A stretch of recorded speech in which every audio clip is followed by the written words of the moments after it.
So this is National 4 and National 5 Chemistry, and this is our final lesson from Unit 2.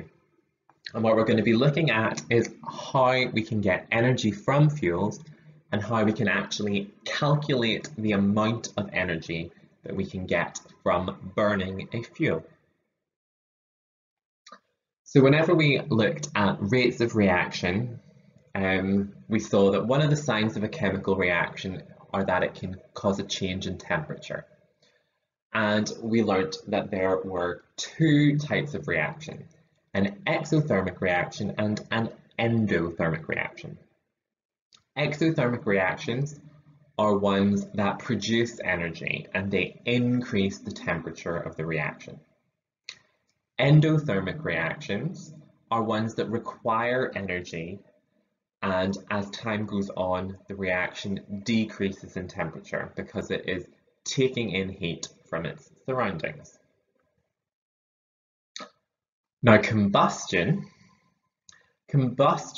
is the more scientific name for burning.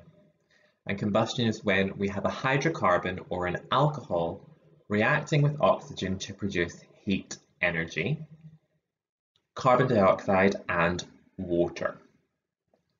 So you can tell that a reaction is a combustion of a hydrocarbon if the only two products are carbon dioxide and water. For example, propane plus oxygen gives us carbon dioxide plus water.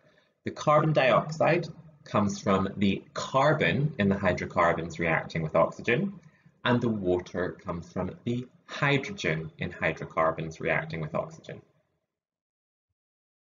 So an overall combustion reaction can be simplified to hydrocarbon plus oxygen goes to CO2 plus H2O. Now, obviously, depending on what that hydrocarbon is, you will need to balance the equation. Complete and incomplete combustion. Now, so far, all the examples we've given are examples of complete combustion. And complete combustion occurs whenever hydrocarbons, alcohols, or carboxylic acids burn in a plentiful supply of oxygen. So for example, if you burn something just in an open room, there's a lot of oxygen around, there's always going to be enough oxygen for all of the hydrocarbons to fully react. And we would call this situation complete combustion. However, sometimes if you're trying to burn a fuel in a very small space where there is a limited supply of oxygen, they, instead of producing carbon dioxide, produce carbon monoxide instead, and that is incomplete combustion. Incomplete combustion is dangerous. It's why every property should have a carbon monoxide alarm that lets us know that combustion happening is safe. So usually most people's boilers, if you have a boiler in your house, has a carbon monoxide detector. Carbon monoxide is poisonous and can kill. And it's dangerous because carbon monoxide is invisible and it doesn't smell, which is why you need a carbon monoxide detector.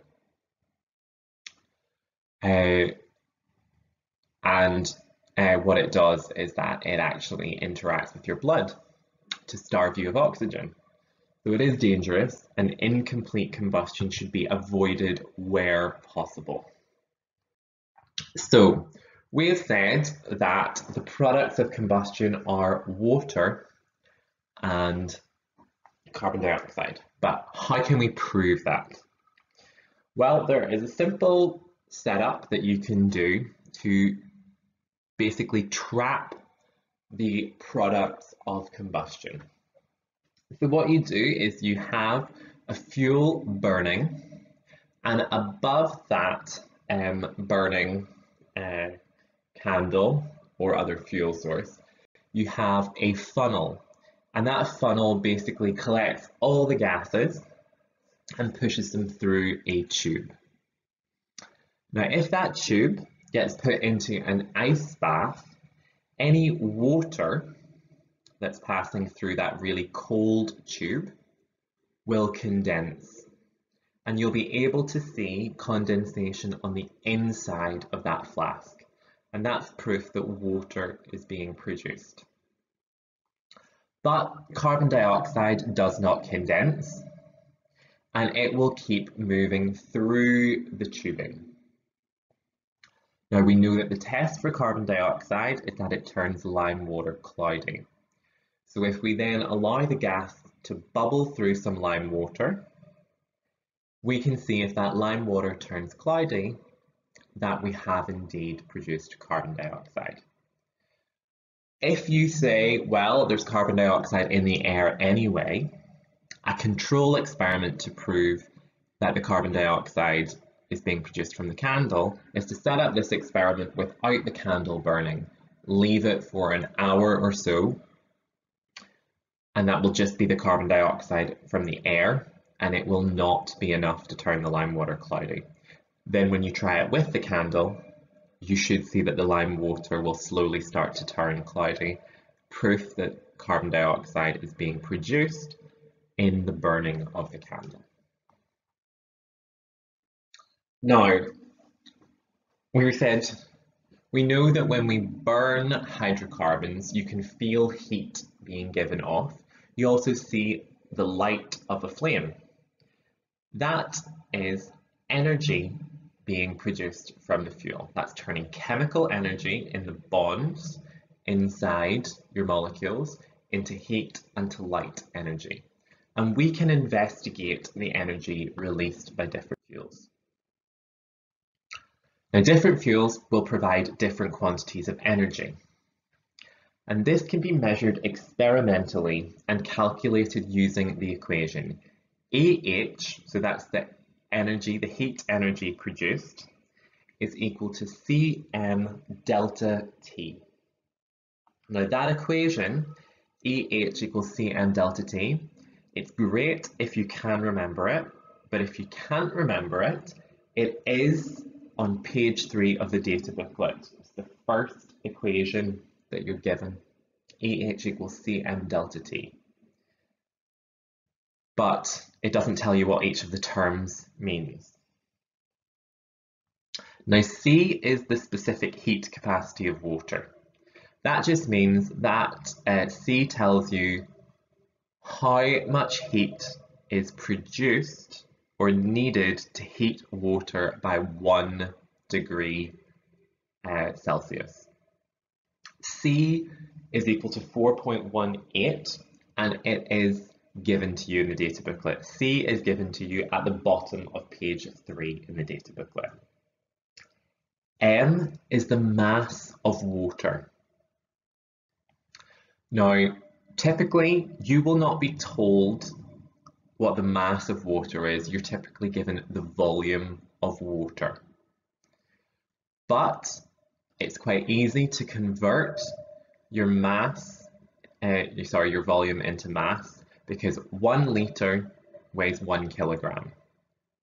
So 100 centimeters cubed is 0.1 litres, so that is 0.1 kilograms. And finally, delta T is the temperature change. So you might be told what temperature your water started out and what temperature it finished at. And you would have to work out the temperature change. Now the experiment, the demonstration that you would do looks like this. And you need to know this diagram quite well. You're probably not going to be asked to draw it, but you may be asked to label it or to be able to explain what each part does. So what we have at the bottom is something we call a spirit burner. Now a spirit burner is a glass jar that's got your fuel inside it, and then it's got a bit of rope or string that is dipped into it that you can light at the top. and so you get a flame. Now that flame, you want that flame to be as close as possible to the can that's sitting above it. And that can needs to be made of metal because we need it to conduct the heat well. Because what we're going to be measuring in this experiment is how much heat from that flame can get into the water. So we need the can to allow the heat to easily get from the flame to the water. So using a conducting material like metal is going to help that process. You measure how much water goes in that can, and the can is kept in place using a clamp.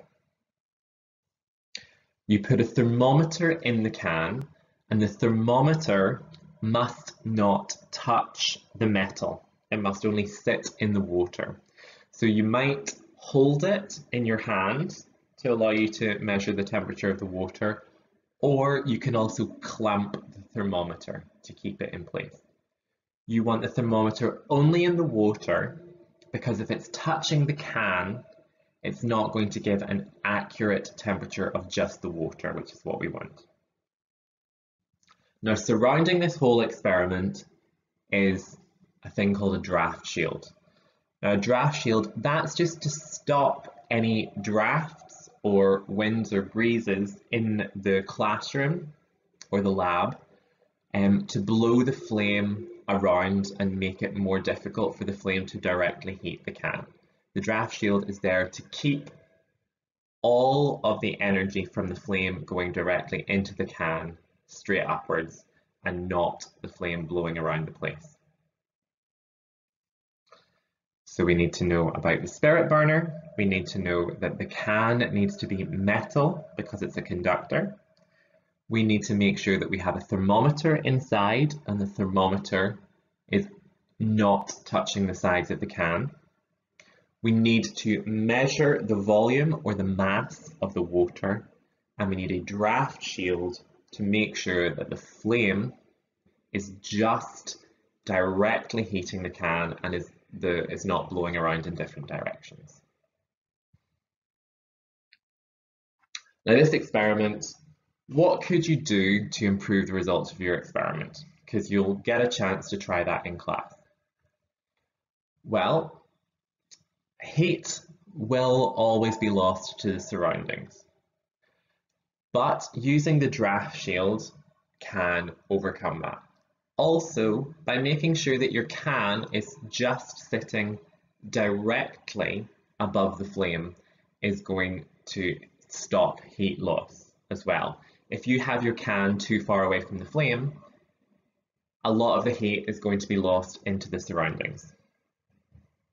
You can stir the thermometer so that you're improving the heating of the water consistently. So you can stir it, but make sure that your thermometer is not touching the side of the can. And to make sure that if you're comparing experiments to one another, your flame needs to be the same distance from the beaker each time. So you can measure that height. You need to know ways in which the experiment can be improved. So if it doesn't have a draft shield, you need to make sure there is a draft shield. You need to make sure that your beaker is the same distance away from the flame each time. You also need to make sure that you're using either the same can or a can that is the same material and same thickness each time. And you can stir the water so that you get a more even and constant heating of the water. Now we're going to have some practice of doing the calculations. So in this one, so calculate the energy in kilojoules when 0.1 grams of methanol is burned and raises the temperature of 100 centimeters cubed of water by 11 degrees Celsius or centigrade. What you need to do now is use the equation AH equals Cm delta T, I would pause the video while you have a go at doing that. So hopefully that is you returned, having had a go, and we're going to do this equation and we'll see if some of you made a common mistake. So the equation you should have used is 4.18 multiplied by 0.1 multiplied by 11. Now that 0.1 is not the 0.1 grams of methanol. Remember, the mass is the mass of water in kilograms. 100 centimeters cubed is 0.1 liters, and 1 liter is 1 kilogram. So 0.1 liters is 0.1 kilograms. So 4.18 multiplied by 0.1 multiplied by 11 gives us 0.038 kilojoules.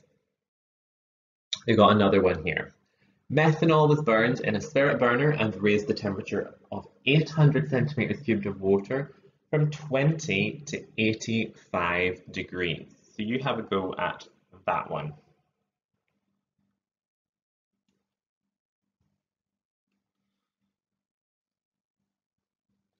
Well, AH equals Cm delta T, which is 4.18 multiplied by 0.8 multiplied by 65. Remember, 0.8 centimeters cubed is 800 centimeters cubed is 0.8 liters, which is 0.8 kilograms, which gives us 217.36 kilojoules. And we've got a final one here. Now this is working backwards. Now this tells us that methanol was burned and the heat was used to heat up 100 centimeters cubed of water. We were told that the energy was 7.106 kilojoules. And this time you were asked for what was the temperature increase. So AH equals Cm delta T. We are trying to find out what delta T is. So that is AH divided by C multiplied by M. And it's 100 centimeters cubed of water, which is 0.1 liters, which is 0.1 kilograms. So whenever we're doing the calculation, we're going to divide the energy, 7.106, divided by 4.18 multiplied by 0.1, which gives us, 17 degrees temperature increase. So that's a more difficult version of the same calculation. But that is it for our Unit 2 work. Today we looked at getting energy out of fuels. We learnt that we can identify full combustion or complete combustion by the products being carbon dioxide and water. And we learnt that we could test to prove that we're getting water and carbon dioxide by burning a fuel and collecting the gas, condensing it to see that we produce water, and bubbling it through lime water to check that we get carbon dioxide. We learnt that incomplete combustion is dangerous because it produces carbon monoxide instead of carbon dioxide, and carbon monoxide is poisonous. We then went on to look at how we could calculate the energy from fuels. We learned the experiment, which is burning your fuel and having a can of water sitting above the fuel and measuring the temperature change of the water. And we needed to make sure that we used a draft shield. And then we used the calculation AH equals Cm delta T, where C is the specific heat capacity of water, which is on page 3 of your data booklet and is equal to 4.18. M is the mass of water in kilograms, and delta T is the temperature change. So that is the conclusion of Unit 2, and next you'll be moving on to Unit 3.